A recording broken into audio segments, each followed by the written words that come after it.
U.S. history. It is now being re-released on its 10th anniversary. Pastor Warren, good morning and great to have you here. Good morning, Nora. Glad to be here. So you talk about the purpose-driven life. What on earth am I here for? We were joking that Charlie says that to me every morning. But you believe God has a purpose for me, don't you? Absolutely, Charlie. Even you. Even you. You do say in the book, it's not about you. Right. Who is it about? Well, it is all about God and His plan for us. The Bible says God is love. Not that He has love, He is love. So life's really all about learning how to love. Learning how to love God, learning how to love each other. I'm most worried about this 20-something generation that is right now without work. I just talked to 3 people on the plane and said, I went to college 4 years, can't get a job, and now I'm told that my education really didn't matter that much. What's my purpose? And so I thought that, that it was time to re-release this for a new generation.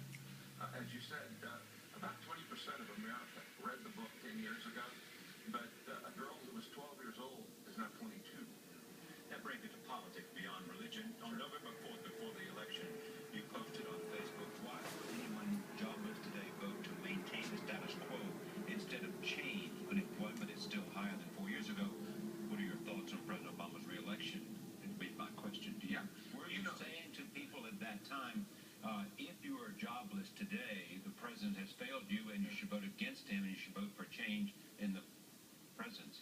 Well, what I was saying was the old recovery thing, mantra. To do the same thing over and over and over and expect different change is called insanity. We spent $2 billion on an election that nothing changed. Yeah. Same Congress, same Senate, same president. So should we expect change? I'm not that sure. So therefore, the re-election of President Obama was a good thing or a bad thing? Well, I don't ever get into politics. As you know, Charlie, I've always said I'm not right-wing or left-wing. I'm for the whole bird. But evidently, according to what we've just been talking about, God wanted President Obama, if he had a purpose for him, to be re-elected. Do I follow that? I mean, what's the disconnect between those two thoughts? You know what? If God has a purpose for you, we don't know God's purpose in a lot of events. I mean, I was at the Notre Dame USC game on Saturday night. People were praying for both sides to win. I don't think God had an opinion in that. Okay, so God didn't care. God didn't have an opinion in that. But God does have an opinion in terms of the purpose of your life. Well, here's what God's more interested in. God's more interested in your character than your career. Because you're not taking your career to heaven. You are taking your character. And so really, what you do is not nearly as important as who you become. And I would say God is extremely interested in who Barack Obama is becoming, or who Mitt Romney is becoming, or who you or I or Nora are becoming, because that's the character issue that's going to outlast our career. I've listened to people on television talk about a worry that we're becoming more secular. Yeah. On the other hand, you're expanding. Yeah. Are you worried about where we are as a society and our relationship to religion? Well, one of the big reports that's been reported over and over and over, 9 months ago, Newsweek had covered the decline and fall of Christian America. In December, Newsweek declines and falls. Christianity is going to go on for another 2,000 years. So these predictions of the church's demise are highly exaggerated. Kingdoms come and go. I mean, where's the Syrian Empire? Where's the Nazi regime? Those things come and go. One of the problems is misinterpreting data. There was a result that came out that said the number of Protestants in America, I think it was a Pew study, dropped precipitously. Well, of course it did. Nobody calls themselves a Protestant anymore. No Christian, I don't know a single person who calls himself a Protestant. I'm an evangelical, I'm a Catholic, I'm an evangelical. There are Pentecostals, there's charismatics, but people don't use that term. It'd be saying like the number of pilgrims have dropped precipitously in America. Well, nobody calls themselves a pilgrim anymore. So you can make a question say the wrong thing. But is church attendance down? Church attendance has stayed level since the 1950s. It's neither higher nor lower. This week, more people will go to church on one weekend than attend all professional sporting events in 1 year. Let's put that in perspective. More people will go to a synagogue, a cathedral, a temple, or a church on one weekend than go to all professional sports in an entire year. Why do you think faith is so important to so many people's lives, not just in the United States, but obviously around the world, and yet religion also sometimes becomes the heart of so many problems around the world and conflict. Yes, absolutely. Well, there are a lot of things that have been done in the name of God that God would disavow. Yeah. And I feel no responsibility to defend those things. What we need not is religion, but a relationship. A relationship to God. Purpose-driven life is about that. It's not about a religion. It's about, how do I have a relationship? One day Jesus was walking down the street and somebody asked him, what's the most important thing in the Bible? He says, look, I'm going to summarize the whole Bible in 2 sentences. This is a Cliff Notes. Here's on the whole Bible. Love God with all your heart. Love your neighbor as yourself.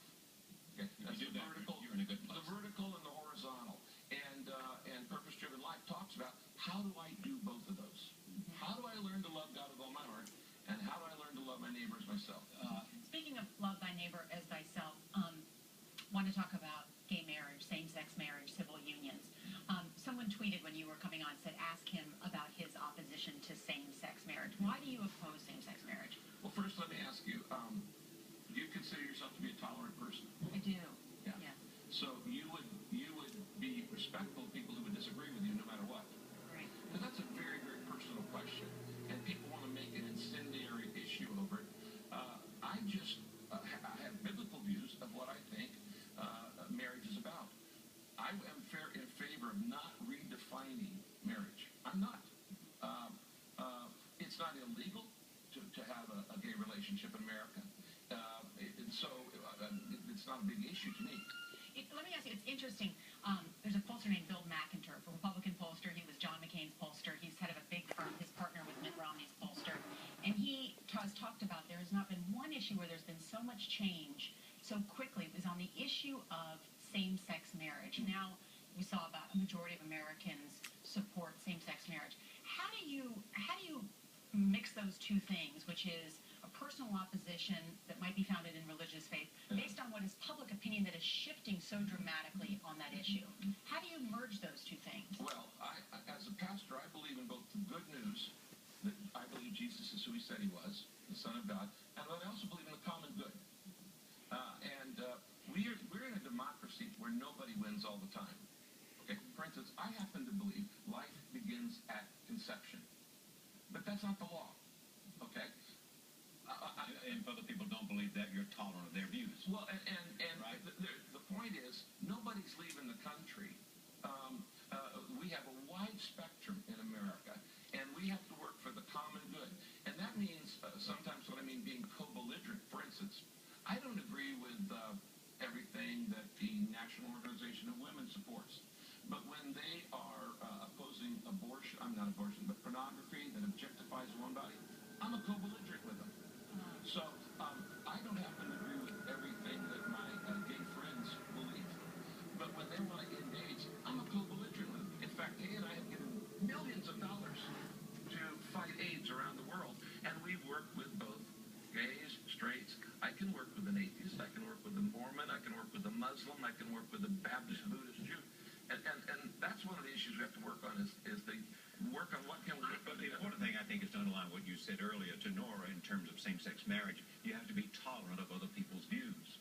Well, and so if they differ with you with respect to Christianity or with respect to some of the things you say, you are tolerant and accepting that they came to their beliefs in a genuine way and have to be respected for that. The problem is that tolerant has changed its meaning. Tolerant used to mean I may disagree with you completely, but I'm going to treat you with respect. That's what tolerant means.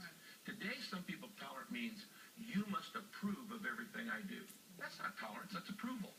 There's a difference between acceptance and approval. Jesus accepted everybody, no matter who they were. He doesn't approve of everything I do, or you do, or anybody else does either.